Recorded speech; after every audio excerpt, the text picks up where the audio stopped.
No we are again continuing with the Hindu newspaper, जहाँ पे science and tech का part छूट गया था। तो पहली बात है कि ये ओवरऑल क्या बात करना चाह रहा है। Chimeras, the host to multiply genotypes and may be human organ.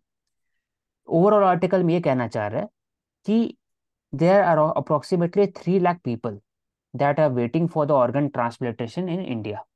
Liver problem होता है, रिवर सिरोसिस होता है, तो रिवर ट्रांसप्लांटेशन चाहिए, हार्ट चाहिए, बाकी सब ऑर्गन चाहिए।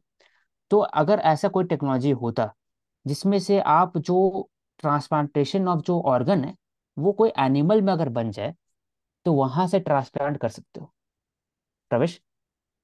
तो इसके लिए एक एडवांसमेंट है इन इंड्यूस प्लूरिपोटेंट स्टेम सेल। अब इसमें कोई बता सको कि स्टेम सेल में प्लूरिपोटेंट और नॉर्मल स्टेम सेल क्या होता है, और स्टेम सेल है क्या प्रवेश? नहीं, मुझे आप बता दो। ठीक स्टेम सेल ठीक। दो टाइप के होते हैं, हाँ वहाँ से तुम, हाँ। प्लूरीपोटेंट और टोटीपोटेंट। तो प्लूरीपोटेंट में मतलब बेसिकली वन, सपोज अगर आपको नी ट्रांसप्लांट करना है तो स्टेम सेल्स अगर वहां इंजेक्ट होंगे तो वो उस कंडीशन को अडेप्ट कर लेंगे, तो वो एक पर्टिकुलर उसके लिए हो गया। बट जो टोटीपोटेंट होते हैं आप उसको किसी भी ऑर्गन टिश्यू में बना सकते हो, so you can make that organ जो आपको चाहिए with the help of stem cell या टिश्यू, जो है exact term, if I am using it rightly और नॉट। औशक आप बता सकते हो। ठीक है मासी, और मैं इसको और सिंप्लीफाई कर देता हूँ हम्म। कि बाकी, जैसे फॉर एग्जांपल प्लूरिपोटेंट होता है, वो एम्ब्रोइक सेम स्टेम सेल होता है। जो एम्ब्रियो होता है, छोटा बच्चा का एम्ब्रियो होता है, वहां से सेल निकाला जाता है। आप कभी सोचो कभी कि 2 सेल होता है सिर्फ बॉडी के अंदर में, 3 सेल होता है, तो उससे जाकर इतना बड़ा बेबी बनता है। तो कुछ ना कुछ ऐसा सेल होगा ना जो मास्टर सेल होगा, जो हर एक सेल बनाता होगा। तो प्लूरिपोटेंट जो सेम स्टेम सेल है, वो एक मास्टर सेल है। उससे आप कोई भी सेल बना सकते हो, हार्ट का सेल, ब्लड सेल से लेकर के हर एक सेल। तो इसको मॉडिफाई कर सकते हो, इसलिए प्लूरिपोटेंट स्टेम सेल। तो प्लूरिपोटेंट स्टेम सेल को बहुत महंगा होता है क्योंकि आप एम्ब्रियो से निकालते हो। और जो मानसी ने कहा टूटीपोटेंट, वो हर एक इंसान के एडल्ट के अंदर में होता है। कहाँ पे होता है? वो बोन मैरो में होता है। तो दो डिफरेंस है। प्लूरिपोटेंट एम्ब्रियो में होता है, एम्ब्रियो मतलब प्रेग्नेंट वुमेन के बच्चे के एम्ब्रियो होता है उसमें, पेट के अंदर, तो एम्ब्रियो से निकालते हो। तो बहुत इंपॉर्टेंट होता है सेल। तो वही एम्ब्रियो अगर एनिमल में अगर यूज करोगे, तो ऐसा एनिमल बना सकते हो जिससे उसमें से ऑर्गन ट्रांसप्लांट कर सकते हो। अगर ऐसा पॉसिबिलिटी हो जाएगा तो कितना चेंज हो जाएगा। For example kidney, heart, liver, gonad, placenta, सबका आप कर सकते हो लॉन्ग टर्म में। लाइब्रेरी लेबोरेटरी में बना सकते हो और उसको ट्रांसप्लांट कर सकते हो। तो ओवरऑल इसी पे बात किया जा रहा है। तो role of stem cell, pluripotent stem cell, और कैसे आप चीमेरा, चीमेरा बेसिकली क्या है कि जेनेटिक चीमेरा होता है कि एक ऑर्गेनिज्म के अंदर में बहुत सारे सेल होते हैं जिनका एक डिस्टिंक्ट जीनोटाइप होता है, एक पर्टिकुलर जेनेटिक मेकअप होता है। तो वैसे ही अगर जेनेटिक मेकअप में कुछ चेंजेस होता है तो उसका कलर चेंज होता है, उसका देखने का नजरिया चेंज होता है, हाथ का जो बनावट है वो चेंज होता है, या फिजिकल स्ट्रक्चर चेंज होता है। वो जेनेटिक मेकअप के कारण है। तो वही जेनेटिक मेकअप को थोड़ा ऑल्टर किया जाए through use of IPSC. IPSC मतलब इंड्यूस प्लूरिपोटेंट स्टेम सेल। तो हम लोग ऑर्गन ट्रांसप्लांटेशन कर सकते हैं। ओवरऑल ये पूरा दिया हुआ है ठीक है। View point. ठीक है, तो ये हो गया। और सेकेंड आर्टिकल है, आप पढ़ लेना किसी को अगर डिटेल में पढ़ना होगा, तो हाँ, ये तो यहाँ पे बहुत स्पेसिफिक एथिकल है आर्टिकल। एथिकल एंगल भी आ जाएगा ना औशक। एथिकल एंगल ये बात बता रहा हूँ कि आप फिर वही बात है कि आप एनिमल को यूज करोगे, एनिमल एनिमल को हार्वेस्ट करोगे, ऑर्गन हार्वेस्टिंग कर सकते हो एनिमल के लिए। फॉर एग्जाम्पल पिग्स हो गए, या फिर हाँ, जैसे पिग का क्लिनिकल हार्ट एक बार ट्रायल्स ट्रांसप्लांट भी हुआ था, मंकीज हो क्लिनिकल। गए, हाँ, एक्सेट्रा। ठीक है। तो ये बात है। तो वही बात है कि इन द जर्नल सेल, जैसे नेचर एंड जर्न, हर एक साइंटिफिक जर्नल होता है, तो मेन मेन जर्नल का नाम सेल हो गया, नेचर हो गया, वैसे ही साइंस रिपोर्टर इंडिया में हो गया। तो वहां पर successful generation of liver chimera in non human primates have been found that have evolutionary close to humans. जैसे आपने सुना होगा कि चिमरा मंकी, मतलब कि मंकी के अंदर में अगर बच्चे को चेंज कर देंगे तो उसके अंदर में लिवर है, वो ग्रो कर सकते हैं और लिवर फिर ट्रांसप्लांट कर सकते हैं ह्यूमन के अंदर में। पिग का हार्ट कर सकते हैं। वैसे टाइप हर एक जो एनिमल है उसके अंदर में कुछ ना कुछ होगा जिसको आप रेप्लिकेट कर सकते हो। तो वो बात हो रहा है। तो एक और, एक नीचे में एक आर्टिकल है जो यूपीएससी प्रीलिम्स में पूछता है, glyphosate. Glyphosate is basically a weed killer spray that is being used by the Monsanto. Monsanto contract farming करता है लेज बनाने के लिए और बाकी सब करने के लिए। तो एक कंट्रोवर्शियल केमिकल हेर्बिसाइड है। इट कॉजेज सॉइल इरोजन और killing of the normal healthy plant and even the earthworms, micro organism. तो इसको बैन किया गया है, ग्लाइफोसेट को। एंड फ्री मार्टिन, अगर एक लाइन में समझाया जाए, फ्री मार्टिन है क्या? जो एनिमल्स, जो जिसके पास कैपेसिटी नहीं रिप्रोड्यूस करने का, तो फ्री मार्टिन। तो कुछ बायोलॉजिकल वेरिएशन होता है कि वो मेल भी नहीं है और फीमेल भी नहीं है और रिप्रोड्यूस नहीं कर सकते, तो फार्मर के लिए क्राइसिस हो जाता है कि इसको क्यों जिंदा करके रखे। तो इसलिए इसको मार दिया जाता है, तो इसको फ्री मार्टिन कहा जाता है। तो बस इतनी। ठीक। तो Mansi, you can take up this. Important topics थे आज।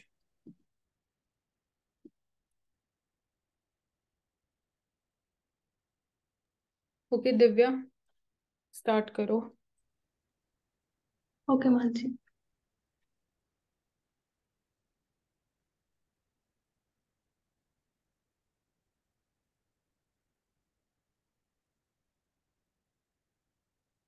ये हमने कर लिया पीएम मुद्रा योजना।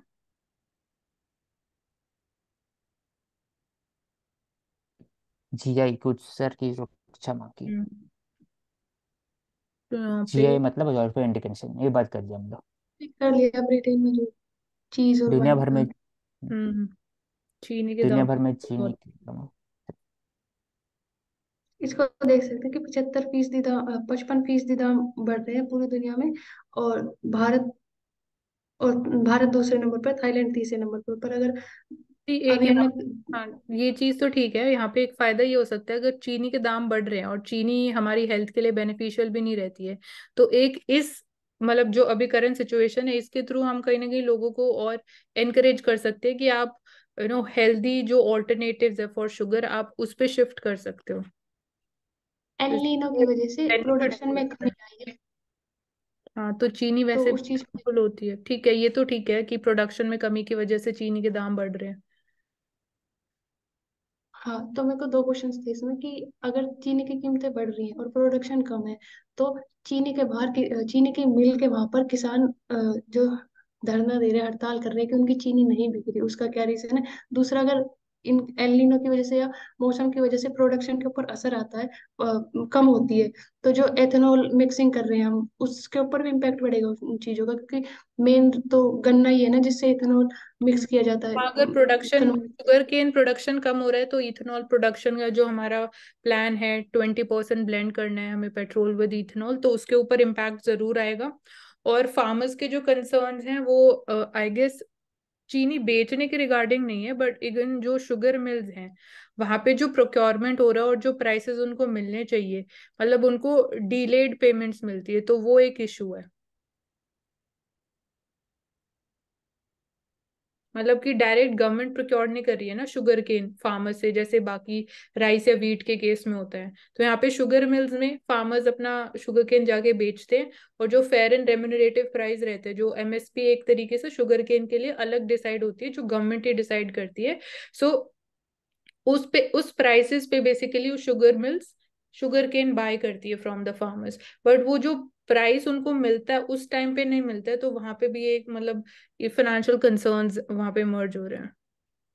मतलब इतना पैसा नहीं है शुगर मिल्स के पास वो पैसा देने के लिए, और फिर गवर्नमेंट उनको जो वो पैसा प्रोवाइड करती है, तो वो बेसिकली टाइम गैप है, तो यहाँ पे मिसमैच बहुत ज्यादा हो रहा है।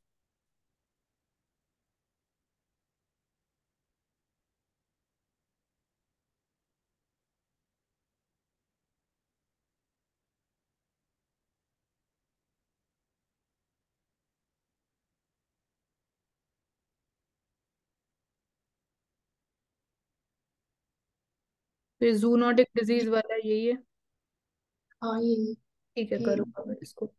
जीवाणु, विषाणु, परजीवी, वो बैक्टीरिया, वायरस और प्रोटोजोआ की वजह से जो बीमारीज होती है, जिसमें HIV, Ebola, malaria, rabies, corona virus, scurvy, swine flu, bird flu और हेपेटाइटिस E, ट्यूबरक्लोसिस, जीविका, ये सारे पशुओं से फैलने वाले रोग है जो जानवरों से इंसानों में आते हैं। तो इनके लिए देखा जा सकता है जूनोटिक डिजीज को किस तरह से प्रिवेंट किया जाए और उनके ट्रांसमिशन को किस तरह से रोका जाए, उसके ऊपर रिपोर्ट आई थी। उसके रिगार्डिंग था कि 60% जो रोग है वो पशुओं से इंसानों में आने वाले हैं और 70% अभी तक ऐसे हैं जिनके बारे में पता ही नहीं चला है। और इनके सबसे ज्यादा जो असर देखने के लिए मिलता है वो निम्न मध्य वर्ग की आय वाले के जो देश है उनमें देखने के लिए मिलता है। इनमें अगर 2050 तक जो उन्होंने चेतावनी दी है उसके हिसाब से देखा जाए तो कोविड में जितनी डेथ हुई थी उसकी गुना में 12 गुना ज्यादा डेथ का रीजन यही होंगे कि पशुओं से जो रोग इंसानों में फैले। इनके इन्होंने डिवाइड किया हुआ है कि वायरस को इन्होंने चार अलग अलग समताओं वाले वायरस में डिवाइड किया है, जिसमें फ्लो वायरस, सार्क वायरस, निपात वायरस और माचुपी वायरस। इन्होंने कहा है कि ये चार वायरस हैं जो खतरनाक विषाणु समूह में के अंतर्गत आते हैं। इनके रीजन जो एड्स वायरस का रीजन इन्होंने बंदर को बताया कि बंदर में ऐसे विषाणु प्रेजेंट होते हैं जिसके कारण एड्स वायरस चिलपेंजी में आया था और वहां से इंसानों में फैला है। तो इन चीजों को देखा जाता है कि विश्व में प्रतिदिन 20,000 से अधिक लोग एड्स का शिकार होते हैं और 12,000 से अधिक लोगों की मौत हो जाती है अगर भारत की बात की जाए तो। तो दिव्या, एड्स का फुल फॉर्म क्या है? Aanchal, Karuna. Acquired immunodeficiency syndrome. ठीक है, राइट। दिव्या, कंटिन्यू करो। इनका जो असर है वो एशिया में देखने के लिए मिलता है, जिसमें चीन, भारत और जो अदर कंट्रीज है उनके ऊपर काफी ज्यादा एड्स के जो वायरस है वो फैलना हुआ है, जिसमें कंबोडिया सबसे ज्यादा कह सकते हैं इससे खतरा है। वैश्विक स्तर पर देखा जाए तो इनके बाद रेबीज से फैलने वाली जो बीमारी है उनसे लोग मरते हैं। तो अगर दूसरे नंबर पर देखा जाए तो इनके जो कारण बताए उन्होंने ये बताया कि पशुओं में प्रोटीन की बढ़ती मांग, अस्थिर खेती में वृद्धि, जीवाणु वन्यजीव उत्पादन में शोषण, प्राकृतिक संसाधनों का निरंतर उपयोग, यात और परिवहन से निकलने वाले धुएं या फिर उनके कारण खाद्य आपूर्ति श्रृंखला के बदलाव। तो इन्होंने इनके 10 ऐसे रीजन बताए जिनकी वजह से इनको रोका जा सकता है 10 तरीकों से संक्रमण को। इन्होंने स्वास्थ्य पहल की, स्वास्थ्य के लिए जागरूकता फैलाई जाए, इसके संदर्भ में जवाबी कार्रवाई के साथ साथ इलाज कराया जाए, ये देखा जाए कि किस तरह से किया जा सकता है, विश्लेषण के बेहतर उनको और अच्छे से रिसर्च किया जाए और फैलने के कारणों के ऊपर ध्यान दिया जाए, नियमबद्ध तरीके से इन चीजों को किया जाए, भूमिगत प्रबंधन संस्थानों को प्रोत्साहन दिया जाए, खाद्य सुरक्षा को बढ़ाया जाए, वैश्विक उपलब्धता विकास स्तर विकसित की जाए, आवास के स्थलों को जैविक संरक्षण स्थापित किए जाए, जैव सुरक्षा नियंत्रण में बेहतर पहल की जाए, पशुपालन में बीमारियों से होने वाले कारणों को पहचाना जाए कि पशुओं में किन कारणों से बीमारी हो रही है, उनको रोका जा सके ताकि वो आगे इंसानों में ट्रांसफर ना हो। सभी देशों के स्वास्थ्य क्षेत्र का हिस्सेदार बनाया जाए कि ये नहीं कि सिर्फ डेवलप कंट्री उस चीज को कर ले, डेवलप और डेवलपिंग दोनों कंट्रीज को मिलकर सभी कंट्रीज को मिलकर उस चीज के ऊपर उसको इतना मजबूत बनाना होगा कि वो आगे ना फैले। सतत विकास योजना जो सस्टेनेबल डेवलपमेंट के योजना है उनसे रिलेटेड उन चीजों पर कार्य किया जाए। स्वास्थ्य के दृष्टिकोण से जो भी पहल शुरू की गई, जो आवारा पशुओं को सहयोग दिया जाए वो ज्यादा ना फैले, जो उनसे रिलेटेड जो भी टीकाकरण है या फिर और जो महत्वपूर्ण कदम उठाने चाहिए वो उठाए जाने चाहिए, क्योंकि देखने को मिलता है कि निर्धन और निर्बल समुदाय के लोग इसके सबसे ज्यादा शिकार होते हैं। ठीक है, तो यहाँ पे सबसे बड़ा चैलेंज यही होता है, जेनेटिक म्यूटेशन जो हमें देखने को मिलता है। अगर हम स्टिल वैक्सीन भी डेवलप कर लेते हैं तो एक ही हमें चैलेंज देखने को मिलता है। अपार्ट फ्रॉम दिस, हमें रिसर्च एंड डेवलपमेंट के लिए like and we talk about as a percentage of GDP, तो इंडिया की जो परसेंटेज ऑफ जीडीपी है for research and development that needs to be increase, specifically health care sector में we have the target also की 2.5% of the GDP need to be allocated for entire health care. तो उसमें कितना आप research and development के लिए दोगे, given जो रिस्क है कि 70% of the zoonotic diseases still they are unknown, तो रिस्क बहुत ज्यादा हाई है। Plus population control of basically जो वेक्टर्स हैं that is important. And livestock diseases के कॉन्टेक्स्ट में बात करें तो we are having the missions also. And यहाँ पे antibiotic resistance is also one of the concern, specifically livestocks के कॉन्टेक्स्ट में। So national livestock mission is there. And these are the point जो मैं add करूंगी, आपको कुछ और ऐड करना है तो कर सकते हो। कोई पर्टिकुलर अथॉरिटी है जो ओवरसी करती है इन फैक्टर्स को?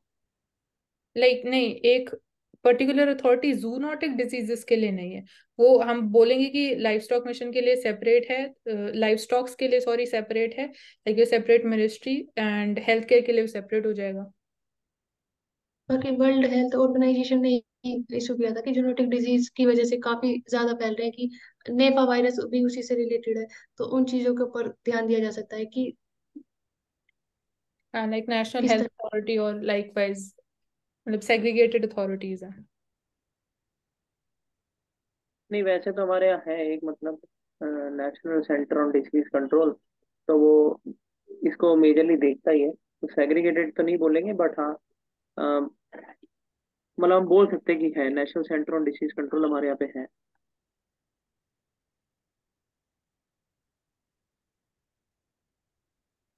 ठीक है, तो औशिक आप कंक्लूड कर सकते हो पहले।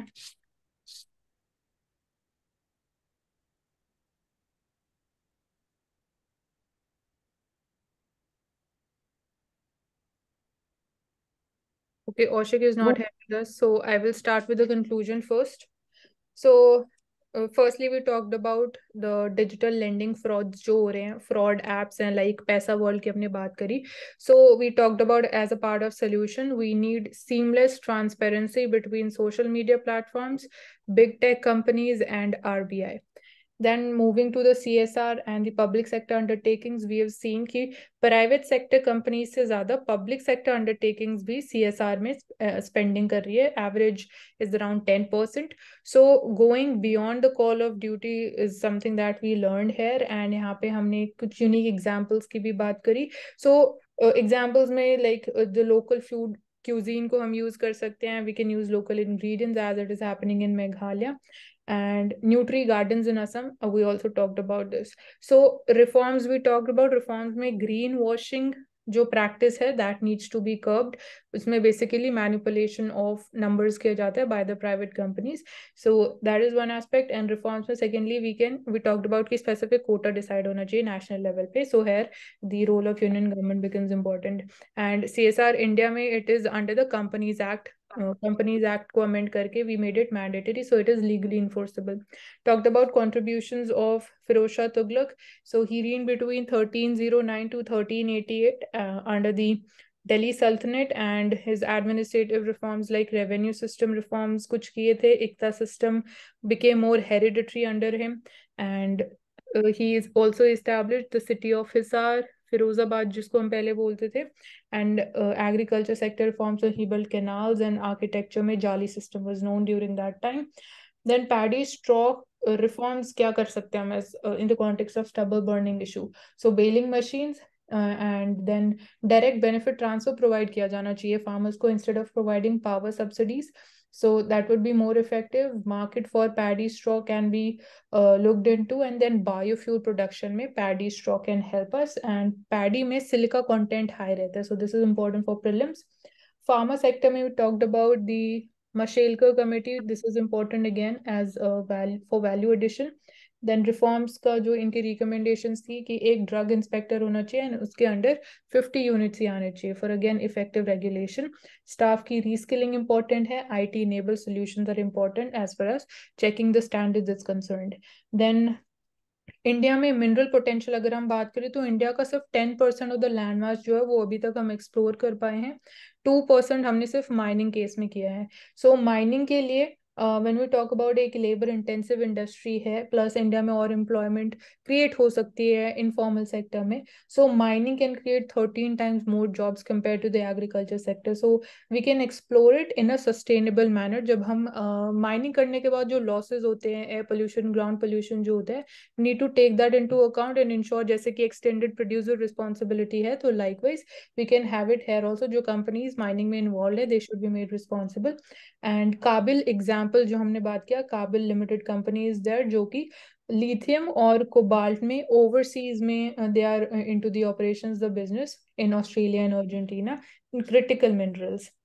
Then edible oil में India is promoting self reliance, so यहाँ पे MSP procurement हो सकता है, MSP prices, which can help in transitioning and shifting the cropping pattern, and contract farming can be encouraged here.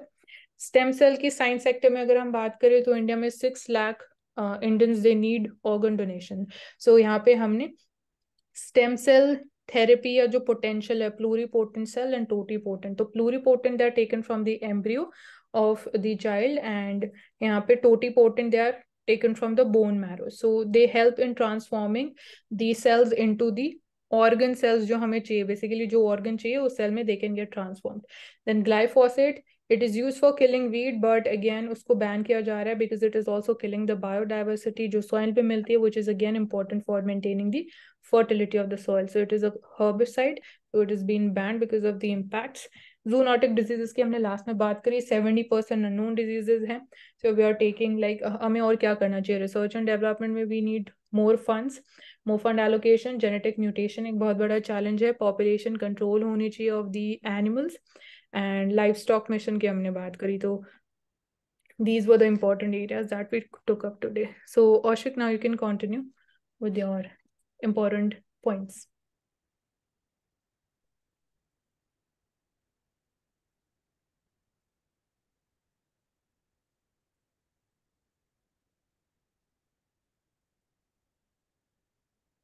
औशिक, आवाज आ रही है? Mansi, I am joint through the mobile, हमको दिक्कत हो. नहीं, ऑडियो क्लियर आ आप रही है. कंटिन्यू करो. आप करो, हो गया. हाँ, आप कंटिन्यू करो. मैंने समरी कंप्लीट कर दी है. प्रवेश, आप कर सकते हो continue. Yeah. So though all the topics have been covered clearly by Mansi, and I'll give some light on some of the issues which are left. Like we just talked about the zoonotic diseases, what are the agency over it, NCDC, National Commission, National Control, National Center for the Disease Control. Then we talked about the governor, his powers, his discretionary powers under Article 200 to 201, and the institution of governor, which lies under the Part 6 of the Indian Constitution. Three types of power where the chances of misuse have been witnessed these days: in the appointment, in the legislation, and then in the administration. Then we talked about how we can include the education, the inclusivity in the education by providing the digital skills, by providing the by increasing the student-teacher ratio, by having the state-of-the-art pedagogy. Then in the financial technology companies, we saw that what are the credit regulatory measures have been taken by the financial agencies, particularly the NBFCs. Then we talked about the petrol locations, the sodium underground caverns, which are at the three locations, the Visakhapatnam, Pudur, and Bangalore in the state of Karnataka, Andhra Pradesh. Apart from that, we talked about the stem cells, so we are not going into detail because it has been clearly discussed as for now. Then we talked about the FTA and the Indo-Pacific Comprehensive Economic Partnership Agreement, which is signed recently by the India, which is seen as on the similar lines of the RCP, and the RCP we didn't sign because of the agriculture and the dairy industry concerns. And the United Kingdoms and the UK are having the FTA, but the major issue between them is the GI tag for the products from the UK side. Then the Kabil company for the critical mineral exploration on the offshore locations on the similar lines of the ONGC and NTPC Limited. Then tunnel evacuation, we talked about that what are the 4 and 5 strategies have been implemented since the last week to evacuate the people who have been caught inside the tunnel with the help of the international collaborations and the NDMA and the secretariat level assistance. Then the Gaza and in the Israel wars in the international platform.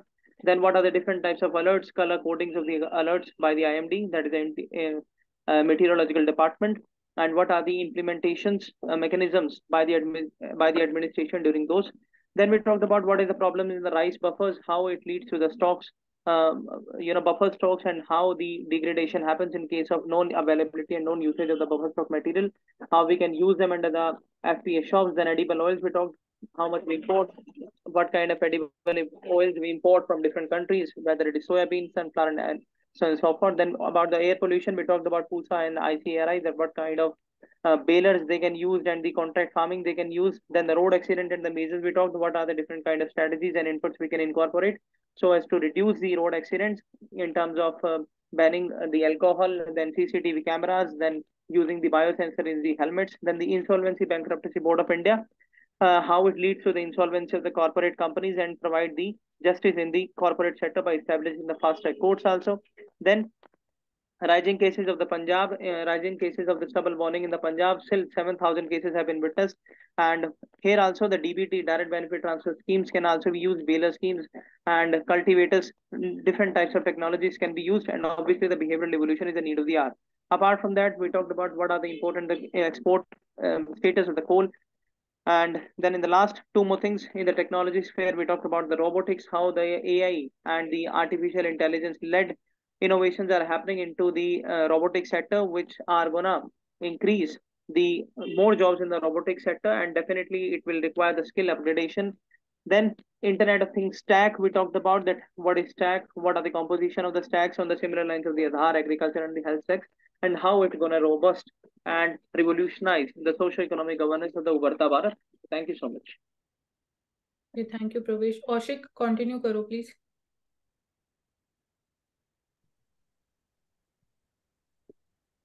चलो continue and कर दो. Okay, ठीक है.